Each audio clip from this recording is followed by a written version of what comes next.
ഒരു AI ചിത്രമൊക്കെ എന്നെ കൊണ്ടൊന്ന് ഉണ്ടാക്കിച്ചിട്ട് വേണ്ടിട്ടിട്ട് പറഞ്ഞിരുന്നെങ്കിൽ കുറച്ചും കൂടി ഒരു ബലം കിട്ടിയത്. ഇനിയും വേണം അദ്ദേഹത്തിന് ശ്രമിക്കാവുന്നതാണ്. ഏത് പോറ്റി, ഈ പോറ്റിയുമായിട്ട് ആർക്ക് ബന്ധം? ഈ പോറ്റിയൊക്കെ ഞാൻ കേൾക്കണം തന്നെ ഈ ശബരിമല വിവാഹത്തിന് ശേഷമാണ്. നിങ്ങളും അങ്ങനെയൊക്കെ തന്നെയല്ലേ കേട്ടിട്ടുണ്ടാവുക? അതിന് മുമ്പ് കേട്ടിട്ടുണ്ടാ? ഇല്ല, ഉണ്ടോ ഇല്ലയോ? ഇല്ല, അതന്നെ എൻ്റെ സ്ഥിതി. ഞാനിപ്പോൾ പറഞ്ഞല്ലോ, ഈ പോറ്റി ഇവർക്കൊക്കെ നല്ല പരിചയമാണെന്നുള്ള കാര്യം തന്നെ എന്നെ ഞെട്ടിക്കുകയാണ്. പോറ്റി വിളിച്ചാൽ ഈ വിദ്വാരത്തിന് അങ്ങോട്ട് കയറി പോകണമെന്നാൽ അപ്പൊ സോണിയാഗാന്ധിയെ കാണണമെങ്കിൽ പോറ്റിയുടെ സഹായം വേണോ? ഇപ്പം ഇദ്ദേഹം പറഞ്ഞു വരുന്നത് എന്താണ്? പിന്നെ സോണിയാഗാന്ധി ഒന്നും അടൂർ പ്രകാശനൊന്നും വെറുതെ ഒന്നും അപ്പോയിന്റ്മെന്റ് കൊടുക്കില്ല എന്നുള്ള കാര്യം എനിക്കറിയാം. ഈ അടൂർ പ്രകാശ് ഡൽഹിയിൽ വരുന്നതിന് മുമ്പ് എത്രയോ കാലം മുമ്പ് ഞാൻ ഡൽഹിയിലുള്ള ആളാണ്. 10, 35, 38 വർഷമായിട്ട് ഞാൻ ഡൽഹി പ്രവർത്തിക്കുന്ന ഒരാളല്ലേ. എനിക്കറിയില്ലേ എങ്ങനെയാണ് ഈ സോണിയാഗാന്ധിയുടെ ടൺ ജന്മത്തിലെ രീതി എന്നുള്ളത്. പോറ്റിയെ പോറ്റി ഇവരൊക്കെയാണെന്ന് മനസ്സിലായില്ലേ ഇപ്പം. ഇനിയിപ്പോൾ അടുത്ത പാർലമെന്റ് സമ്മേളനം വരുമ്പോൾ പോറ്റിയെ ടൺ ജന്മത്തിൽ കയറ്റിയതാരെന്നുള്ളൊരു മുദ്രാവാക്യം കൂടി ഇവർ വിളിക്കേണ്ടി വരും. കഴിഞ്ഞ പ്രാവശ്യത്തെ പാരഡിക്ക് പകരം വേറൊരു പാരഡിയും കൂടെ കണ്ടെത്തണം. പോറ്റിയെ 10 ജന്മത്തിൽ കയറ്റിയതാര്? അടുത്ത ടാഗ് ലൈൻ അതായിരിക്കണ്ടേ? അതിനുള്ള ആ ടാഗ് ലൈൻ ഉണ്ടാക്കാൻ വേണ്ടിയാണ് ഈ അടൂർ പ്രകാശിന്റെ മണ്ടത്തരമൊക്കെ വഴിവെക്കുന്നത്. ഒന്ന് പ്രതികരിക്കുകയാണ്, ഒരു ഉണ്ടയില്ല വെടി. പക്ഷേ ഈ ഒരു UDF കൺവീനർ ഇത്ര ഒരു തമാശക്കാരനാണെന്നുള്ള കാര്യം എനിക്കറിയില്ലായിരുന്നു. അദ്ദേഹം ഇങ്ങനെ തമാശക്കാരനാകരുത്. അദ്ദേഹം നുണ പറയുമ്പോൾ പോലും ഒരു യുക്തിയോടുകൂടി പറയണം. ഉദാഹരണം പറഞ്ഞാൽ ആദ്യത്തെ അദ്ദേഹത്തിന്റെ പ്രതികരണം എന്തായിരുന്നു? ഞാനിങ്ങനെ സോണിയാഗാന്ധിയുടെ വീട്ടിലൊരു കാര്യത്തിന് പോയപ്പോൾ അതാ അവിടെ പോറ്റിയിരിക്കുന്നു. അപ്പൊ പോറ്റി പറഞ്ഞു ഒന്ന് എന്നോട് ചേർന്ന് നിൽക്കണം ഒരു പടം എന്നാണ്. നിങ്ങൾ വേണം നോക്കിക്കോളൂ. ഇന്ന് അദ്ദേഹം എന്താ പറഞ്ഞേക്കുന്നത്? ഈ പോറ്റി ഡൽഹിയിൽ വന്നു, സോണിയാഗാന്ധിയുമായി അപ്പോയിന്റ്മെന്റ് എടുത്ത കാര്യം തലേ ദിവസം എന്നെ വിളിച്ചു പറഞ്ഞു. അപ്പോൾ ഞാനും കൂടി ഉണ്ടാകണമെന്ന് അദ്ദേഹം നിഷ്കർഷിച്ചപ്പോൾ ഞാൻ പോയി എന്നുള്ളതാണ്. നോക്കുക, കടക വിരുദ്ധമായ പ്രസ്താവനയാണ് അടൂർ പ്രകാശിന്റെ ഭാഗത്തുനിന്നുണ്ടാകുന്നത്. ആരെങ്കിലും ആ വിദ്വാനൊന്ന് ഉപദേശിക്കണ്ടേ? എടോ, താൻ നേരത്തെ പറഞ്ഞത് ഇങ്ങനെയല്ല, ഇപ്പം പറഞ്ഞത് അതിൽ നിന്ന് വ്യത്യസ്തമാണ് എന്ന് പറയണ്ടേ? ആരെങ്കിലും ചോദിക്കണ്ടേ ഈ ഗോവർദ്ധൻ എങ്ങനെ വന്നു, ഈ പങ്കജ ഭണ്ഡാരി എങ്ങനെ വന്നു എന്നൊക്കെ ചോദിക്കണ്ടേ? അപ്പോൾ യഥാർത്ഥത്തിൽ ഈ ബെല്ലാരി ഗോവർദ്ധനും പങ്കജ ഭണ്ഡാരിയും സോണിയാഗാന്ധിയെ കണ്ടത് ആര് മുഖാന്തരമാണെന്നുള്ള ഒരു ചോദ്യം കൂടി അടൂർ പ്രകാശിന്റെ ഈ പ്രതികരണത്തിലൂടെ പുറത്തേക്ക് വന്നിരിക്കുകയാണ്. ഇപ്പം യഥാർത്ഥത്തിൽ ഈ അടൂർ പ്രകാശ് എന്ന വലിയ അനീതി എന്നറിയും. ഈ സോണിയാഗാന്ധിയെ വീണ്ടും വീണ്ടും ഈ വിവാദത്തിലേക്ക് വലിച്ചിഴക്കുകയാണ്. ഇപ്പം ഈ പറയുന്ന പോറ്റിയും ഗോവർദ്ധനും ഭണ്ഡാരിയും എങ്ങനെ സോണിയാഗാന്ധിയുടെ വീട്ടിൽ കയറി പറ്റി എന്നുള്ളൊരു ചോദ്യത്തിന് ഉത്തരവ് ഇതുവരെ അദ്ദേഹം പറഞ്ഞിട്ടില്ല. ഒരു കോൺഗ്രസ് നേതാവും പറഞ്ഞിട്ടില്ല. സോണിയാഗാന്ധിയും പ്രതികരിച്ചിട്ടില്ല. കോൺഗ്രസ് ഹൈക്കമാൻഡും പ്രതികരിച്ചിട്ടില്ല. ആർക്കെങ്കിലും പോയി കയറാൻ പറ്റുന്ന സ്ഥലമാണോ ടൺ ജന്മത്ത്? അവർ UPA ചെയർപേഴ്സൺ ആയിരുന്നു. ഇപ്പോഴും Z+ സെക്യൂരിറ്റിയാണ്. 50-55 പേര് അവരോടൊപ്പം ഉണ്ട്. ഏതെങ്കിലും മുതിർന്ന കോൺഗ്രസ് നേതാവിന് പോലും സോണിയാഗാന്ധിയുടെ അപ്പോയിന്റ്മെന്റ് കിട്ടാറില്ല. ആ സമയത്ത് ഈ ഗോവർദ്ധന്, ഭണ്ഡാരി, പോറ്റി, ഇവരോടൊപ്പം നമ്മുടെ അടൂർ പ്രകാശ്, ഇവരൊക്കെ എങ്ങനെ അവിടെ കയറി വരകി എന്നുള്ളൊരു ചോദ്യം പ്രസക്തമായിട്ട് വരുന്നില്ലേ? അതിനുള്ള അർത്ഥം, അതിനുള്ള മറുപടി നമുക്ക് കിട്ടിയോ? ഇനി വേറൊരു കാര്യം എന്ന് വെച്ചാൽ, അതിനിടയ്ക്ക് കോൺഗ്രസ് വേറൊരു തിയറിയായിട്ട് വന്നു. സോണിയാഗാന്ധി അസുഖബാധിതയാണ്. അസുഖബാധിതയായ സോണിയാഗാന്ധി മരുന്നിനോടൊപ്പം തന്നെ വിശ്വാസത്തെ മുറുകെ പിടിക്കുന്നുണ്ട്. ഒരു വിദ്വാൻ പറഞ്ഞത് താൻ പാതി ദൈവം പാതിയാണ്. അപ്പോൾ രണ്ടാമത്തെ പാതിക്ക് വേണ്ടിയിട്ട് ആണ് ഈ പൂജിച്ച ചരണമായിട്ട് നമ്മുടെ പോറ്റി വന്നതെന്നുള്ളതാണ്. സോണിയാഗാന്ധി അയ്യപ്പ ഭക്തിയാണെന്ന് എവിടെയെങ്കിലും പറഞ്ഞിട്ടുണ്ടോ? അയ്യപ്പ ഭക്തിയാണെങ്കിൽ എന്തുകൊണ്ട് സോണിയാഗാന്ധി യഥാർത്ഥത്തിൽ ശബരിമല സന്ദർശിക്കുന്നില്ല? അവർക്ക് സന്ദർശിക്കാലോ. അവർ ശബരിമല സന്ദർശിക്കാൻ പറ്റുന്ന രീതിയിലുള്ള പ്രായ ഗ്രൂപ്പിൽ പെടുന്ന ആളാണല്ലോ. എന്തുകൊണ്ട് അവർ വന്നിട്ടില്ല? പിന്നെ അഥവാ ഇനി സന്ദർശിച്ചില്ലെങ്കിൽ അയ്യപ്പ ഭക്തിയാണെന്ന് വിചാരിച്ചാൽ തന്നെ ഈ പോറ്റിയെ ഈ അയ്യപ്പന്റെ പ്രതിപുരുഷനാക്കിയത് ആരാണ്? പോറ്റിയാണ് അയ്യപ്പന്റെ പ്രതിപുരുഷൻ എന്ന് ആര് പറഞ്ഞു കൊടുത്തു സോണിയാഗാന്ധിക്ക്? സോണിയാഗാന്ധിക്ക് സ്വന്തമായിട്ട് എന്തായാലും അറിയാൻ സാധ്യതയില്ലല്ലോ. അപ്പം നിരവധി ചോദ്യങ്ങൾ യഥാർത്ഥത്തിൽ അടൂർ പ്രകാശ് ഈ മണ്ടത്തരം വിളമ്പുന്നുകൊണ്ട് അദ്ദേഹം ആകെ വിഭ്രാന്തിയിലാണ്. അത് ജൽപ്പനങ്ങളാണ് നടത്തിക്കൊണ്ടിരിക്കുന്നത്.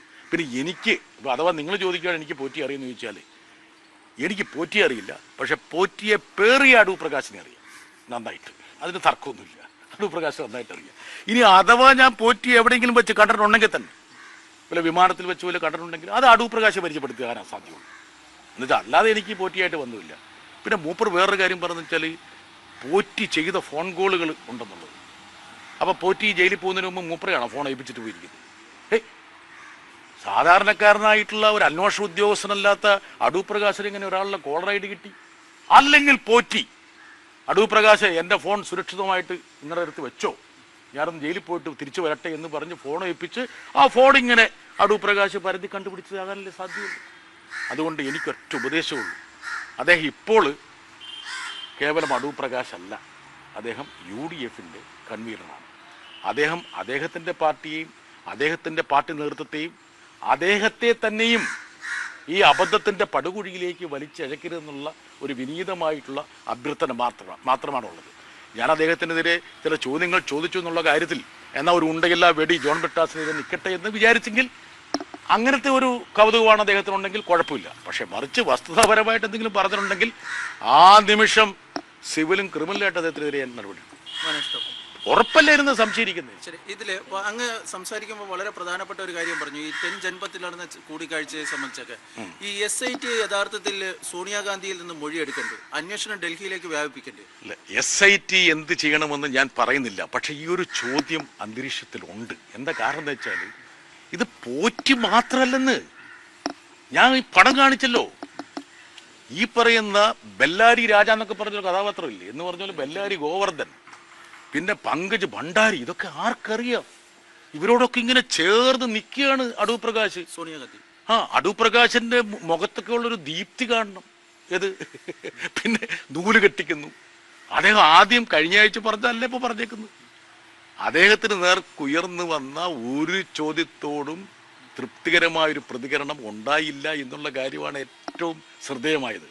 അതുകൊണ്ട് ദയവ് ചെയ്ത് അദ്ദേഹം അടൂർ പ്രകാശനിലേക്ക് അന്വേഷണം എന്ന് പറയുമ്പോൾ സോണിയാഗാന്ധിക്കെതിരെ അന്വേഷണം വേണ്ടേ? കാരണം ഇത്രയും വലിയ ആൾക്കാരുമായിട്ടൊക്കെ നിൽക്കുന്ന കാണുമ്പോൾ സ്വാഭാവികമായിട്ട് അന്വേഷണം ആ രീതിയിലും വേണ്ടേ? അല്ല, ഇപ്പൊ യഥാർത്ഥത്തിൽ സോണിയാഗാന്ധിയിലേക്ക് ഈ അന്വേഷണത്തെ കൊണ്ടെത്തിക്കാൻ വേണ്ടിയിട്ടാണ് ഈ അടൂർ പ്രകാശ് ശ്രമിച്ചുകൊണ്ടിരിക്കുന്നത്.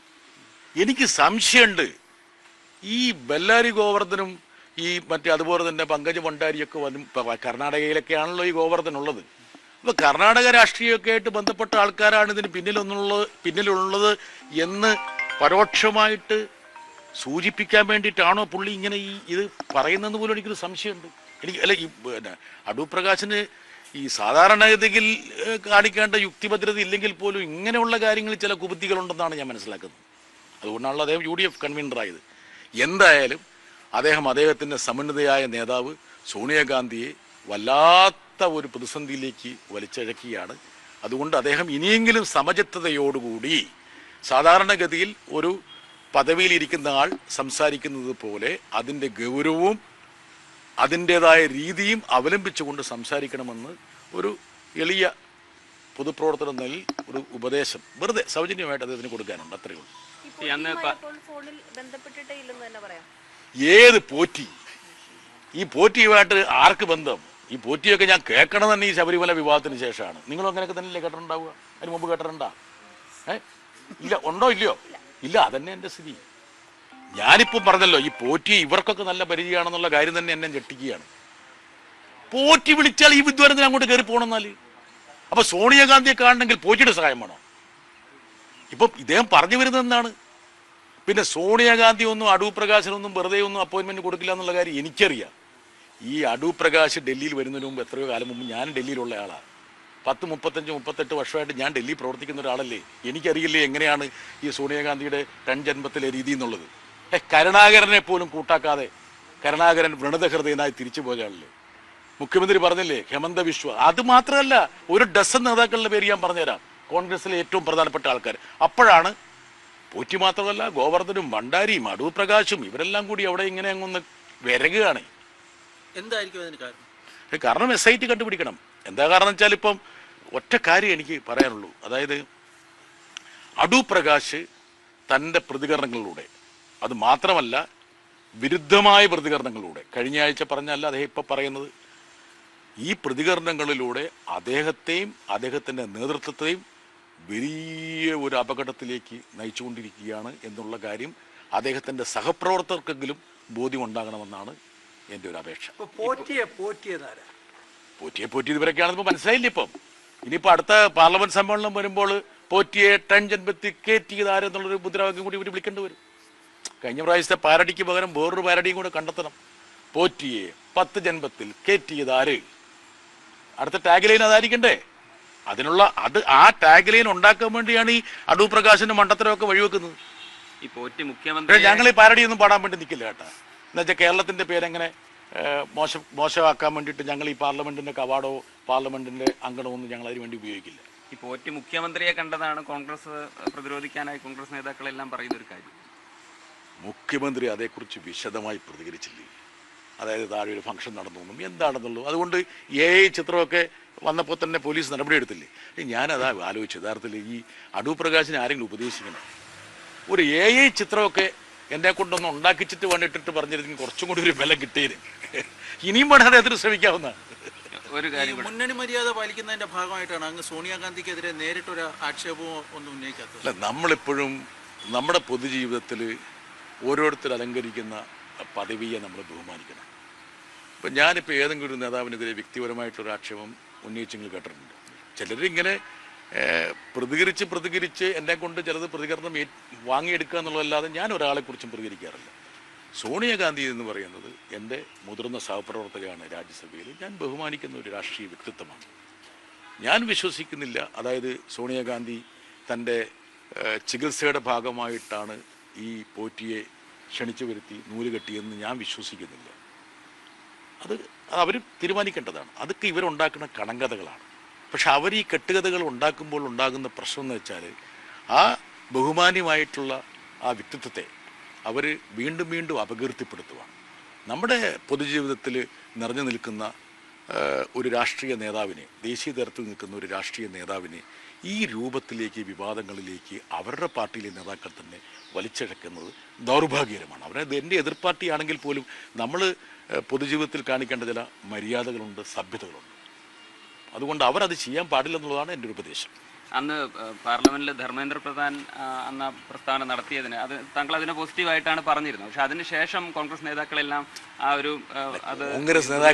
കോൺഗ്രസ് നേതാക്കൾക്ക് വേറൊന്നും പറയാനില്ലെങ്കിൽ ഇങ്ങനെയൊക്കെ പറഞ്ഞുകൊണ്ടിരിക്കണം. ഇപ്പൊ കണ്ടില്ലേ, ഞാൻ പറഞ്ഞില്ലേ, എല്ലാവർക്കും അറിയാം മൂപ്പർ ഉണ്ടെങ്കില വെടി നടത്തിയതാന്ന് അടൂർ പ്രകാശ്. എന്താ കാരണം വെച്ചാൽ ഇങ്ങനെ വിഭ്രാന്തിയുടെ അങ്ങനെ പാരമ്യത്തിലേക്ക് പുള്ളി എത്തിയിരിക്കുകയാണ്.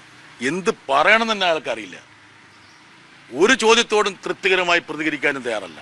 അങ്ങനെയുള്ള വിഭ്രാന്തി വരുമ്പോൾ പല രൂപത്തിൽ പല ആക്ഷേപങ്ങളും ഉന്നയിക്കും. അത് അദ്ദേഹത്തിന് മാത്രമല്ല, അദ്ദേഹത്തിന്റെ സഹപ്രവർത്തകർക്കും ബാധകമായ കാര്യമാണ്. പോറ്റി ഗോവർദ്ധനൊക്കെ ഇത്തരത്തിൽ കേരളത്തിന് പുറത്തോട്ടുകൂടെ വരുമ്പോൾ അതിലൊരു കേന്ദ്ര ഏജൻസിയുടെ അന്വേഷണം ആവശ്യപ്പെടുമോ? അല്ല, ഇതിപ്പോൾ ഹൈക്കോടതിയുടെ മേൽനോട്ടത്തിൽ നടക്കുന്ന ഒരു അന്വേഷണമാണല്ലോ. ഹൈക്കോടതിയിൽ വളരെ പ്രധാനപ്പെട്ട ജഡ്ജിമാരല്ലേ ഇത് നിരീക്ഷിച്ചുകൊണ്ടിരിക്കുന്നത്. അപ്പോൾ സ്വാഭാവികമായിട്ടും അവരിതൊക്കെ കാണുന്നുണ്ടാവുമല്ലോ, കേൾക്കുന്നുണ്ടാവുമല്ലോ. ഈ അടൂർ പ്രകാശിനെ പോലുള്ള ആൾക്കാർ പരസ്പര വിരുദ്ധമായിട്ട് കിടക്കപ്പായി എഴുന്നേൽക്കുമ്പോൾ ഓരോന്ന് തിരുത്തി പറയുന്നതൊക്കെ അവർ കാണുന്നും കേൾക്കുകയും ചെയ്യുന്നുണ്ടല്ലോ. അപ്പോൾ ഹൈക്കോടതി എന്തായാലും അതൊക്കെ പരിശോധിച്ചിട്ട് യുക്തമായിട്ടൊരു തീരുമാനമെടുക്കട്ടെ. ഹൈക്കോടതി എടുക്കുന്ന ഏത് തീരുമാനത്തോടും ഒപ്പം നിലകൊള്ളുക എന്നുള്ളതായിരിക്കണം നമ്മുടെയൊക്കെ നിലപാട്. ഓക്കെ.